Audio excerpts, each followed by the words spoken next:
پھر دن ہوا پرانی رات کا، کرے سو شکر ہم خدا کی ذات کا، خدا کی ذات کا نیا پھر دن ہوا۔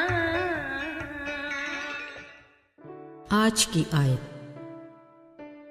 اور مسیح کی اس محبت کو جان سکو جو جاننے سے باہر ہے، تاکہ تم خدا کی ساری معموری تک معمور ہو جاؤ۔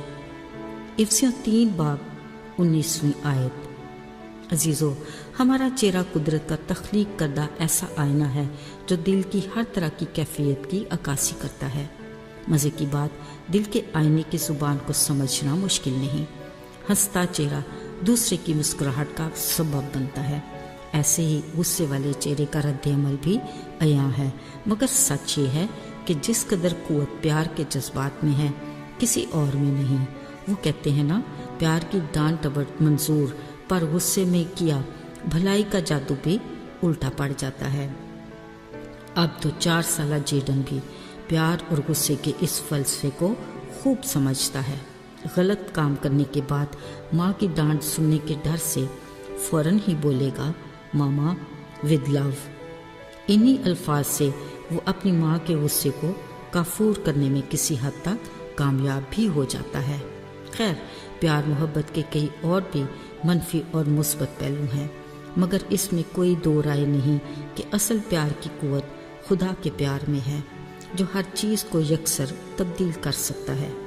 یاد رہے، خدا کا پیار اس کے لوگوں کے لیے خاص اہمیت رکھتا ہے، جو زندگیوں میں ایسی خوشگوار تبدیلی لاتا ہے جو ناقابل یقین ہے۔ جب خدا نے ساؤل پر اپنا محبت بھرا چہرہ جلوہ گر کیا تو وہ زمین پر گر پڑا۔ جب اٹھا تو اسے کچھ دکھائی نہ دیا اور وہ 3 دن تک کچھ نہ دیکھ سکا۔ اصل میں خدا اس کے دل کی آنکھیں کھولنا چاہتا تھا تاکہ وہ خدا کی حقیقی محبت کو جان سکے۔ اس نے حننیہ نامی شاگرد کو ساؤل کے پاس جا کر دعا کرنے کو کہا، مگر اس نے اپنے دل کے خدشے کو یوں بتایا کہ اے خدا، اس شخص نے تیرے لوگوں کے ساتھ کیا کیا برائیاں کی، اور اب بھی اس کے پاس سرکار کی طرف سے اختیار ہے کہ جو تیرا نام لے اسے باندھ لے۔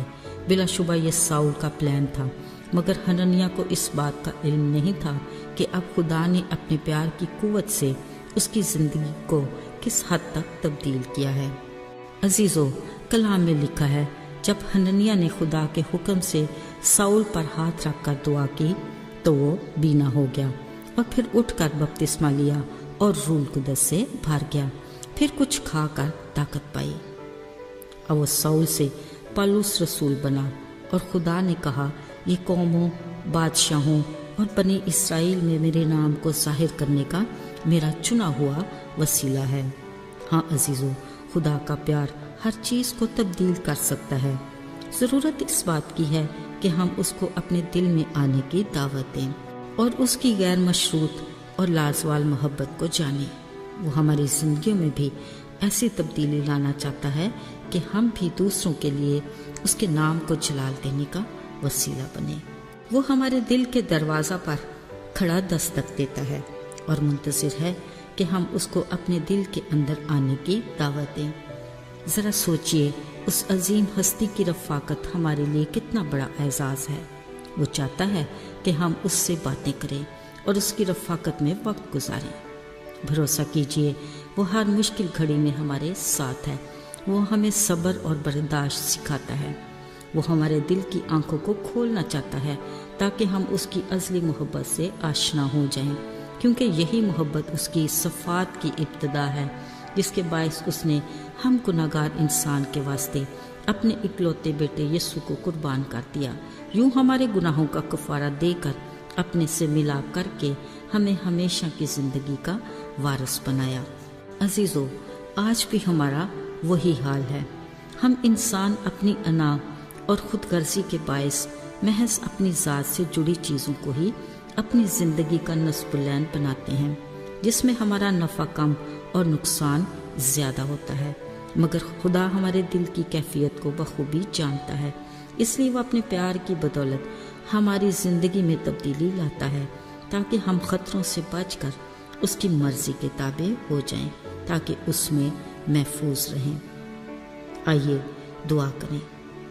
اے آسمانی باپ خدا ہمیں اپنی محبت میں آگے بڑھنے کی توفیق دے، تاکہ ہم تیری نجات کی خوشخبری میں دوسروں کو شامل کر کے ان کی زندگیوں میں تبدیلی کا وسیلہ بنیں۔